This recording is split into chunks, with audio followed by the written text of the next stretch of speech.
membuat konten yang istilahnya agar cepat FYP, mereka malah mengundang netizen buat melakukan kekerasan itu tadi, KBGO tadi. Yang jadi pertanyaan saya,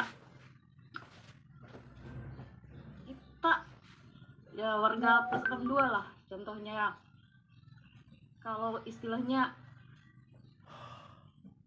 konten yang nggak mendidik, cepat sekali FYP-nya. Kalau konten-konten yang mendidik kadang-kadang untuk masuk ke anak-anak kayak gitu. Kalau sudah konten-konten yang nggak mendidik pasti cepat sekali. Mau kita anu juga, kita kita larang, itu pun susah. Karena gimana ya?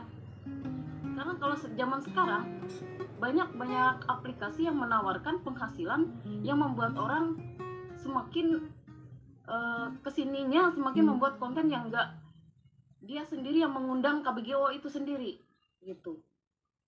Apalagi di daerah-daerah pelosok, daerah pedesaan yang minim pendidikan, yang minim pengetahuan. Kadang-kadang mereka asal aja, yang penting mereka bisa dapat like banyak, mereka bisa FYP, nggak mikir gitu. Nah, efek dari konten-konten mereka tersebut. Yang saya pertanyakan, bagaimana caranya mengedukasi mereka ini agar jangan ikut-ikutan gitu. Nah, ikut-ikutan. Kalau di perkebunan kelapa sawit sini kan kadang-kadang ya itu banyak juga yang minim pendidikan, lalu ya yang penting FYP, ya udah buat aja konten, walaupun sebenarnya mereka tahu itu konten bisa mengundang KBGO gitu. Saya kira hanya itu yang ingin saya tanyakan. Terima kasih. Terima kasih Kak Riananta untuk pertanyaannya. Kepada Kak Emina, boleh silakan langsung diresponskan.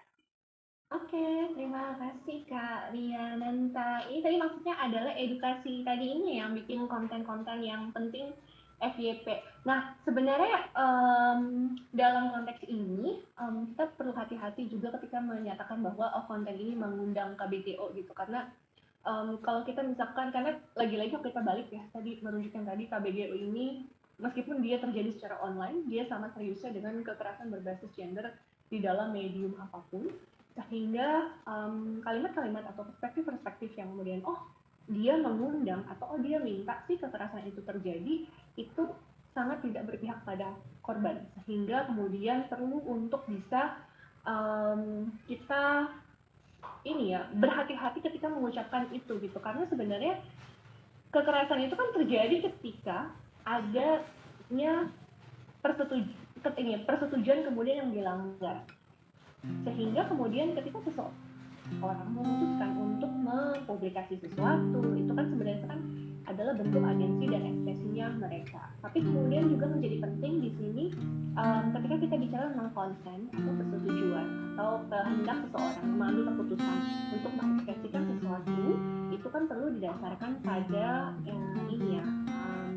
dia harus merupakan well-informed decision atau keputusan-keputusan yang terinformasi tentang apa yang menjadi risikonya, apa yang kemudian perlu untuk kemudian mereka pahami dampaknya, bukan hanya kepada diri sendiri tapi juga kepada komunitasnya.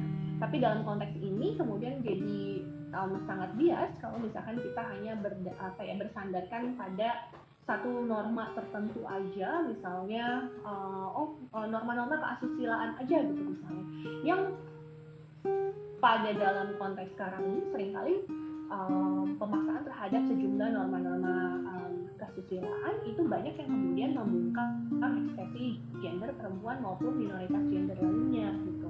Nah, di dalam konteks ini kemudian menjadi penting sebenarnya justru yang kemudian bisa menjadi agenda itu adalah tadi sebenarnya literasi digital, tapi yang sebenarnya dalam konteks yang lebih penting lagi adalah tentang mulai membicarakan tentang ekspresi atau bagaimana kita menggunakan ruang digital sebagai ruang ekspresi tadi, tapi sebagai keputusan-keputusan yang kita ambil dengan informasi yang cukup juga gitu. bahwa teknologi kemudian masih sangat rentan didominasi oleh gaya patriarkal kapitalistik yang itu rentan untuk semua orang, terutama teman-teman perempuan dan kelompok gender minoritas.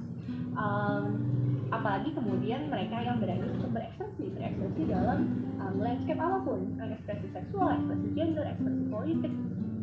Dan ini yang kemudian justru semestinya kita perlu melihat bahwa yang perlu dilindungi itu adalah kebebasan berekspresinya gitu.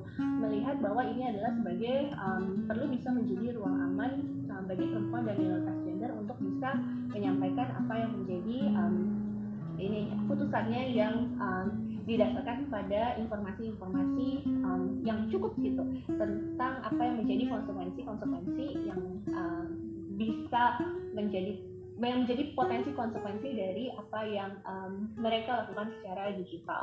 Nah, tapi juga